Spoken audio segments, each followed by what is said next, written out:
About 2 months ago I took a massive plunge and I purchased a new laptop, which I would use for college, games and everything in between. The laptop I chose was the Dell G5.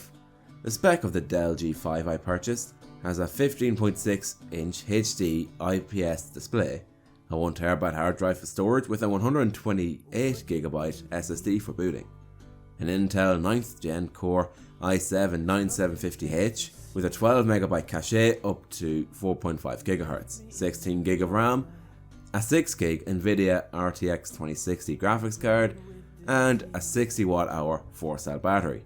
All this for less than €1,500? So is this cash top worth the cash?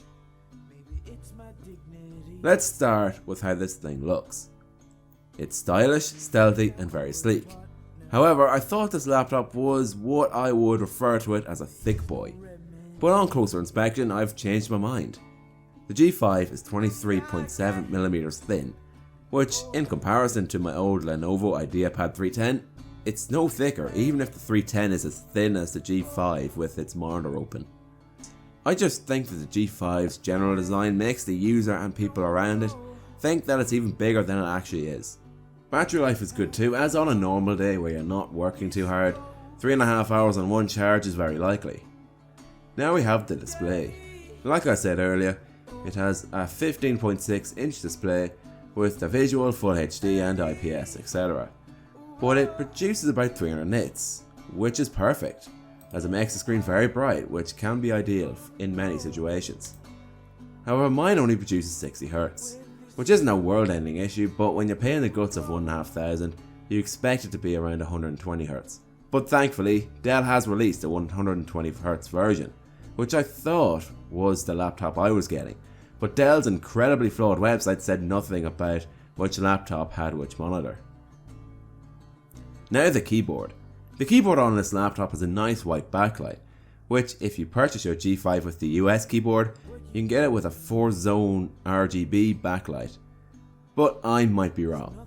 As for use, I feel like the G5's keys are nice to use, but a little tight, especially the arrow keys, which are tiny, which I thought was very weird for a gaming laptop. However, one great feature is the fingerprint scanner on top of the keyboard, which makes signing into your laptop very easy.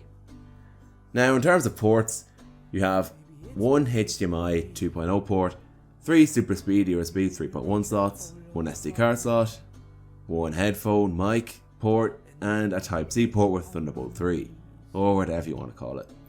All very useful, but I wish there was just one more USB port, as whenever I'm playing racing games I use one port for my Logitech G29, one for my mouse, and one for my cooling pad. Now in terms of graphics, the NVIDIA RTX 2060 is second to none. With the games I've tested, I've used Assetto Corsa, Forza Horizon 4, Dirt Rally, GTA 5, Need for Speed Payback, and the ever so demanding Minecraft. All these games put in promising numbers and were set up to optimal performance thanks to the GeForce Experience app. Applications such as Sony Vegas, Movie Studio and Blender all run perfectly. Also, this laptop really can master tough challenges. However, whenever you want to play a game, it's best that you keep your laptop charger plugged in at all times, as when on battery power everything is limited and the gameplay is impossible. So you're on Intel graphics. In terms of cooling, the G5 begins to show kinks in its armour. I find that a cooling pad is necessary for long time gameplay, because without it things can get toasty. For example, after maybe 30 minutes, okay, 3 hours of playing Minecraft, the W key was burning my finger. And that, whenever you're on battery power, the fans for whatever reason just start to run super fast and throttle.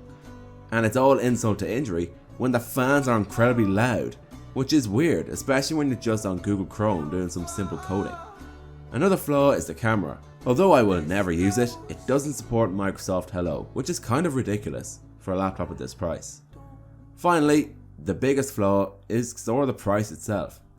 This may be my inner Calvin man talking, but 4 figures for any PC to me is just too much. But to be honest, if you want a gaming PC, but life doesn't let you have a desktop, then you have no choice to go big or go home. Now, for all the specs you get with the G5, €1,500 is very good. However, with that you only get a 1-year warranty, which isn't enough, so I would recommend getting an extension.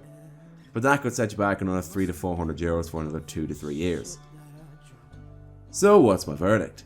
Games look amazing, the hardware is incredible, and the laptop makes clockwork of simple jobs.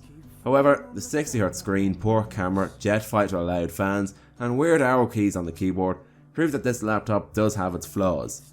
But for where the laptop falls, it recovers in its positives.